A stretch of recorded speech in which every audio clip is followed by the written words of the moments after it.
This is from, I'm going to be reading from How Like a God, which is my Tor novel, and I think it came out in 1984. But in this section, the hero, Rob Lewis, has gotten into trouble, gotten onto a bus, and gotten off in New York City. A gaudy dawn came slowly up in the east. Against the purple cloud streaks and pink sky, the factory chimneys could have been cut out of black paper. Rob stared out of the window at them. He felt gutted, empty. He'd wept himself out, but the misery couldn't be eroded by tears. Without thinking about it, he had transferred from bus to subway to the downtown bus depot, paying no fares, cloaked in his invisibility. He hadn't bothered to ask where the Greyhound was going. It had been the first departing interstate bus. That was all he cared about. When the bus stopped and everyone got out, Rob did the same. He followed the other passengers out into a cavernous and grungy bus terminus. From there, he wandered aimlessly out into the city, New York City. I cannot bear this anymore, Rob reflected dully. Oh God, if there is a God, take this thing away. It's a curse. It has ravaged my life. I wish I were dead. Though it was so early, the narrow streets thronged with people.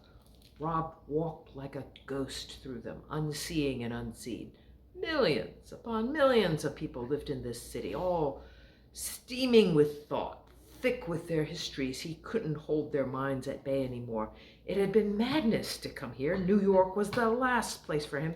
He should have gotten on a bus to Michigan, Tennessee, someplace rural. He walked at random for hours and hours through a repellent maze of grim commercial streets.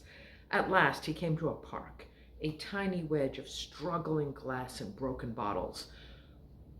One of the benches had been vandalized, its slats burnt away, but the other was reasonably whole. Rob slumped down onto it, exhausted. He stretched out on his back and stared up at the slice of sky remaining between the gray office towers. The roar of city traffic surged in his ears, and the workings of a million minds scoured through his skull. I am not going to cope with this anymore, he thought. I'm going to do nothing and think of nothing. I give up. Vaguely, he felt the danger of this. When I think it, it happens. If I tell myself to die, I may very well die. But Rob didn't care anymore. He willed himself to stillness, emptiness, oblivion, and sank gratefully into the dark. Time passed, an unreckoned period that could have been forever. It was the rain that brought him back. Little annoying drops tapped on his forehead, refusing to go away. Then they rolled down into his eye sockets, forcing him to blink. Of themselves, his dry lips parted and the rain trickled in. He realized he was horribly thirsty. He had neither eaten nor drunk since leaving home. Sullen thunder rumbled in the sky as Rob slowly sat up. His joints creaked. His arms and legs were full of pins and needles.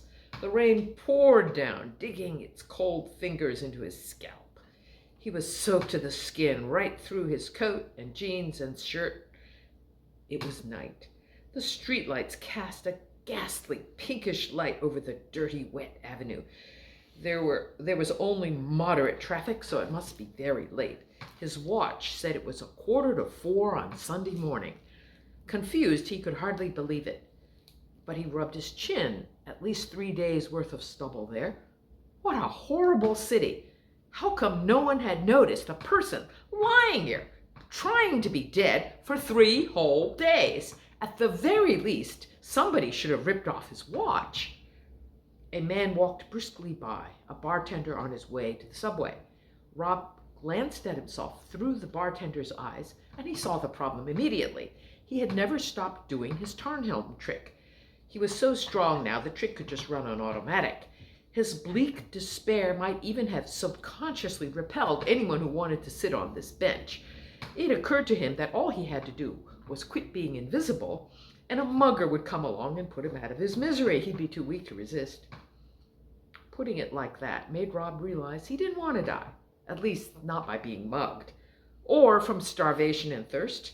That single trickle of rain had been enough to revive his will to live. The street lights wavered and danced as he blinked at them. He repeated to himself, I am not Superman. If I don't eat or drink, I will die. What a laugh if I die now, after all. A real triumph of mind over matter. If there is a God, he has a thick sense of humor. He sat in the pouring rain, without the strength to do more than lick the raindrops off his upper lip. More footsteps. He would have to ask this one for help. Rob dropped the Tarnhelm trick and whispered, Help. I'm your friend, he thought of this man, who stopped in his tracks. My God, is that? Rob Lewis, Rob supplied. The tinder-dry creak of the words surprised him. His voice was almost gone. Geez, Rob, what happened? You're hurt. In pretty poor shape. He fished for the name. Jim. These gang members, they're everywhere, like roaches. New York is going right down the toilet. You must have got knocked on the head. What'd they get? Your keys, your credit cards? Come on, I'm taking you home to Marge. Can you walk? Hey, taxi! Jim was a dapper older man, maybe in his 60s, but in great shape. He drew Rob's arm over his barbaried shoulders and hoisted him to his feet with ease. Probably he went to the gym every day. That first taxi, naturally, was off duty, but Jim bundled him into a second one and gave the driver an Upper East Side address. Good, Rob thought.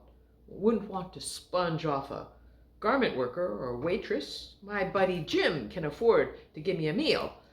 When a uniformed doorman opened the taxi door, Rob decided to let all scruples slide.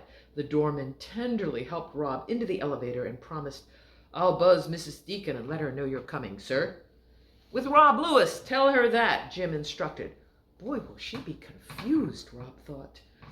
The elevator arrived on the 22nd floor. Halfway down a long carpeted hallway, Marge stood in a paisley bathrobe holding the apartment door open. Jim, who on earth? Friend, Rob thought at her hazily. You remember Rob, don't you, Marge? Jim called. Of course I do. Oh, you poor boy, you're drenched. Marge was an easy 20 years younger than Jim, but old enough to be motherly. Rob let her take away his sodden clothes and bundle him into a hot shower, Jim interrupting only to press a brandy snifter into his hand. The brandy was excellent, but far too strong for Rob's shrunken stomach. He had to run some of his shower water into it. I think I'm going to survive, he thought.